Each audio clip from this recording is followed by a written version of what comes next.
Давам под наем ъгъл в любовен триъгъл.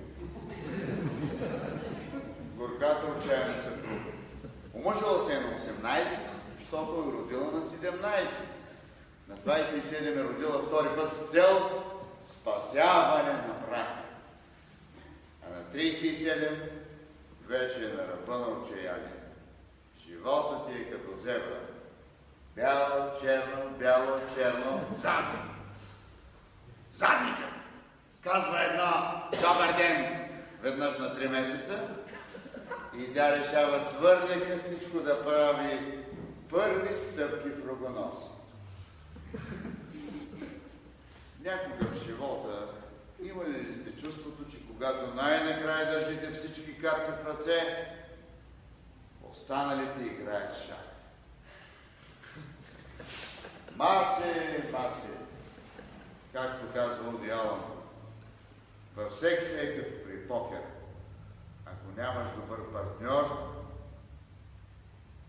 трябва да имаш добра ръка. Някои писма обаче ме оставят без дъх.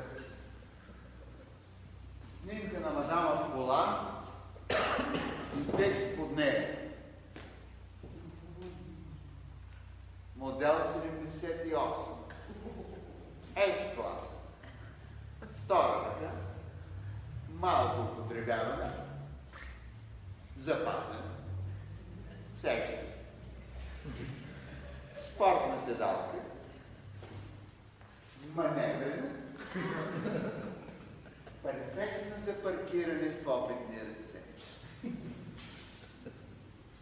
Като гледам снимката, пълна десятка. Без забележки. Всички екстри. Тунингова на дълга база. Спортно окачване. Саторизиран сервис и грижовен стопанин, който сигурно е пенсионер. Да е навъртял. Колко да е навъртял. И какви ербеци. Направо перфектно. Ох, на бати!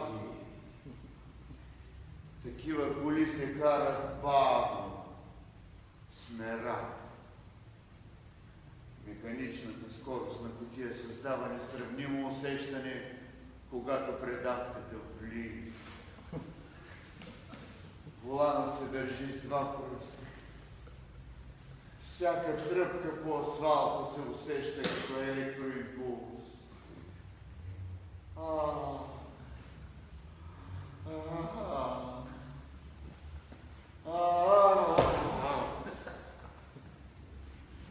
Но на тая не мога да пиша. Защото не ме сърпи лявото фаберже и ако ми кацне на перваза, не мога да изхраня.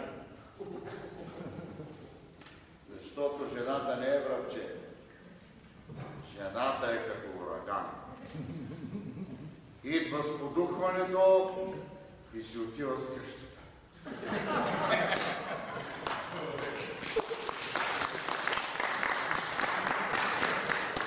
За такива жени покойният бай Йосиф Петров написа стихотворението Елена.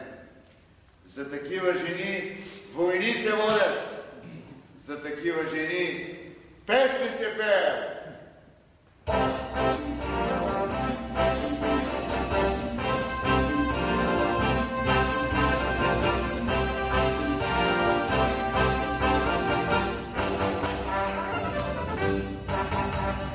Пулка, метър и половина, ринка, мрянка в гърба, тубе като мандолина, цици, 2 полукълба.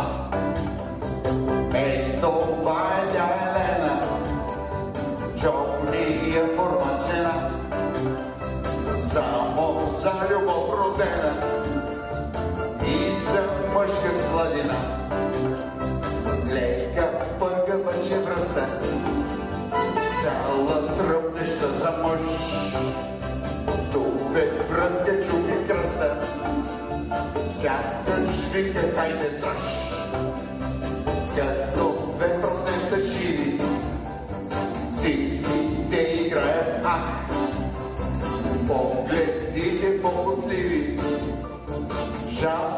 кацат върху тях.